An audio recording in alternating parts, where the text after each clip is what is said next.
Allez, on est ici, 14 rue des Cuirassiers, devant les locaux de France 3, puisqu'on est venu manifester notre opposition républicaine au fait que je n'ai pas été invité au débat de ce soir, avec une autre candidate d'ailleurs.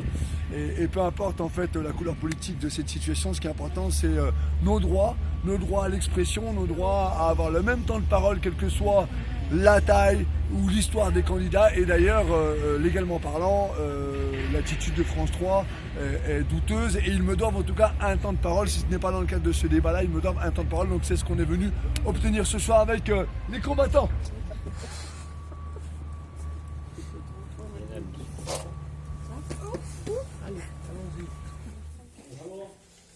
Bonjour.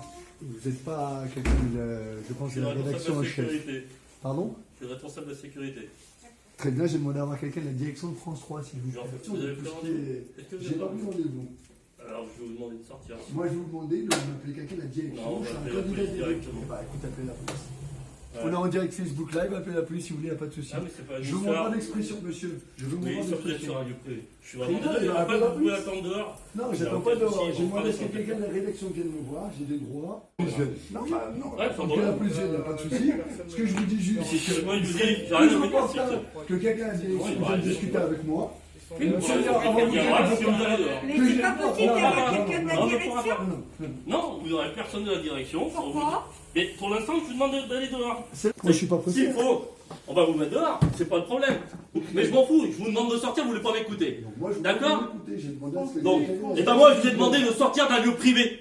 Prenez rendez-vous. Ouais. Prenez rendez-vous. J'ai pris La rendez-vous déjà. direction. J'ai déjà sollicité la direction. J'ai appelé 4 fois. On m'a dit, monsieur Garard, pourquoi vous écrire très bien? Proposez-moi quelque chose.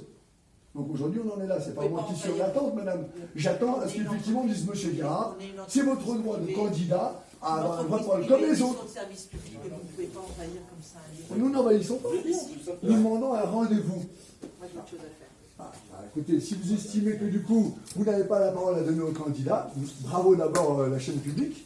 Merci la chaîne publique. Ouais, non, monsieur Viera. Viera. Candidat Viera, IRA, comme Patrick Viera, si vous voulez, de l'équipe de France. Candidat indépendant et serein. Et qui veut juste un rendez-vous. Oui, c'est pas évident. J'ai affaire avec les journalistes. Je veux juste un rendez-vous. C'est pas très compliqué. Refuser le temps d'écran, ça c'est leur droit, mais qu'on nous propose au moins un rendez-vous, c'est un minimum que la loi autorise et prévoit. Alors cette loi-là, elle ne dépend pas de moi. Oui, bien sûr. C'est plus simple que d'appeler la police et je pense qu'il y a d'autres choses à faire d'être là avec nous. Et moi, j'ai d'autres choses aussi à faire d'être là parce que j'ai aussi une vie de famille. Et en plus, ce soir, il y a un match de foot, donc on va aller regarder le foot. Bon, on ne sera pas au débat, on va aller regarder le match. Donc voilà. Et ouais, on perd tous du temps. Je fais quelqu'un de descendre 30 secondes. Je viens à la loi, vous avez raison. On va vous proposer un petit rendez-vous. Revenez dans 3 jours, revenez demain, après-demain. C'est fou, hein. On est quand même dans un monde de fou. Ça va à la police pour. Parce que je crois qu'il y a la possibilité de trouver des petites choses, mais le fait qu'on veut que le droit soit respecté. Vous avez raison, nous aussi. C'est pour ça qu'on applique avec beaucoup de précision les recommandations et les règles du CSA, le Conseil supérieur de l'audiovisuel, qui, vous le savez, régit la manière dont les débats doivent être organisés à la télévision et à la radio. Les rédacteurs en chef, qui ont la responsabilité éditoriale des émissions, font des choix en tenant compte de la représentativité des candidats. Et en tenant compte aussi, on ne sait pas forcément des capacités techniques que nous avons à faire des débats. Par exemple, sur un plateau, et Kamel qui est ici, en état administrateur de l'antenne, on ne peut pas mettre trop de personnes sur le plateau, sinon c'est incompréhensible en termes d'axe de caméra. Donc c'est pour ça qu'on fait un choix quand on traite les communes. Et le rédacteur en chef que vous avez eu au téléphone, parce que je crois que vous avez eu une conversation assez longue et il m'a dit courtoise.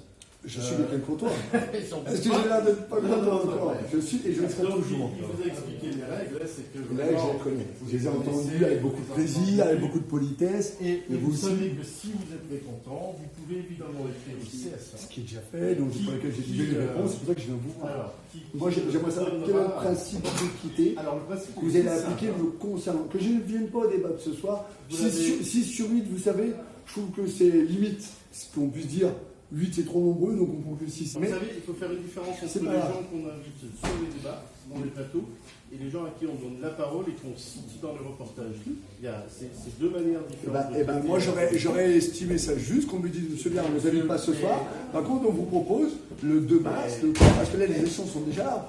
Le rendez-vous, il doit se mettre déjà en place là. Maintenant, excusez-moi. Monsieur Biard, que la conclusion du téléphone, j'ai interpellé monsieur Roland, excusez-moi, j'ai interpellé monsieur Roland pour dire est-ce qu'il va y avoir d'autres supports de communication, est-ce qu'il va y avoir d'autres espaces sur lesquels je peux m'exprimer. Et on m'a dit, pour l'instant, on ne peut rien vous dire. Moi, ce que je veux, c'est qu'on puisse me dire, oui, mais les élections, c'est dans 20 jours, monsieur. Je ne vais pas prendre l'engagement avec vous. Le téléphone nous a déjà expliqué cette position-là. Il est possible qu'il y ait d'autres prises de parole sur l'antenne, d'autres candidats. En tout cas, ce que je veux vous dire, c'est que tous les candidats qui se présentent aux élections municipales dans toutes les communes n'ont pas la parole à la télévision. Parce qu'évidemment, c'est physiquement impossible. Je vous explique que lors d'élections municipales, sur des villes moyennes, petites ou grandes, on n'invite pas tous les candidats. Parce que ça n'est pas possible physiquement. Donc le seul cadre législatif, le seul cadre que vous donne la loi, c'est le résultat aux précédentes élections municipales. Emmanuel Azizia n'était pas inscrit. Monsieur Charles LR, pourquoi pas, si vous voulez. Et j'ai même envie de vous dire, avec un peu de pic, LRM n'a pas plus de légitimité que moi lors des élections municipales de Villarban, puisqu'il n'existait pas encore. Ça, c'est ce qui est écrit dans la loi. Alors, non, vous dites c'est que ça va être... C'est pas aussi ça, monsieur, parce qu'on doit tenir compte aussi de l'existence des partis politiques, de leur existence dans l'actualité, etc. Je ne reviens pas sur ce soir. D'accord. Vous avez, je ne reviens pas, je vais rentrer chez moi tranquille, vous inquiétez pas. Que vous ayez un choix éditorial qui ne m'a pas mis en avant par rapport à d'autres, c'est votre choix éditorial à vous. Soit c'est France 3 qui vient me voir dans mon local pour discuter avec moi, soit c'est France 3 qui vient discuter avec José qui fait partie de ma liste, qui lui s'est battu pour les libertés d'expression en France. Comment ça va se passer Alors, comment ça va se passer le rédacteur en Ne chef, vous inquiétez pas. Xavier Roland va vous rappeler, et puis ensuite il va vous expliquer comment les choses sont. En tout cas, j'attends mon équité, mon temps de parole. Et je suis désolé de devoir venir le réclamer, le quémander. Sinon, je ne devrais même pas le quémander. On a dit, monsieur Biard, vous êtes candidat, on va vous trouver quelque chose. Les 8 candidats ont un droit d'équité. Certains peuvent parler plus parce qu'ils ont une histoire, parce qu'ils ont une reconnaissance, pas de souci. Mais d'autres ne doivent pas forcément se taire. L'équité, ça passe à minima par la citation. Après le reste, c'est au rédacteur en chef de voir. C'est plus que la citation, monsieur. Je vous remercie de l'accueil, mais c'est plus que la citation. Si aujourd'hui, au bout de cet échange, ce sera monsieur Biard, soyez content, vous avez mis votre nom à un moment, c'est pas ça la loi. Voilà, c'est pas ça le cas législatif, qu'on soit clair. Donc c'est ça, je vais leur répondre tout de suite, voilà. Et c'est eux qui vont vous contacter en direct, vous ferez le point avec eux. Mais vous savez que mettre mon nom ne rentre pas dans les conditions du principe d'équité. Alors moi je dis que si, vous dites que non. Donc écoutez, en tout cas, ce que j'espère, c'est que vous proposez plus que mon nom. On attend qu'il me rappelle, parce que je pense qu'on est quand même resté sur un non-accord sur le fait que juste citer mon nom à la fin d'un débat ne suffira pas à respecter mes droits. Je dois avoir un temps de parole comme les autres candidats, c'est ce qui est prévu par la loi, c'est ce que le CSA m'a bien confirmé. Donc tout ça, on va continuer un peu à mettre la pression administrative. Si d'ici le 15 mars, France 3 ne nous donne pas la parole, eh ben, ça nous empêchera, pas nous, de prendre la parole dans la rue. Voilà. Merci. Exactement.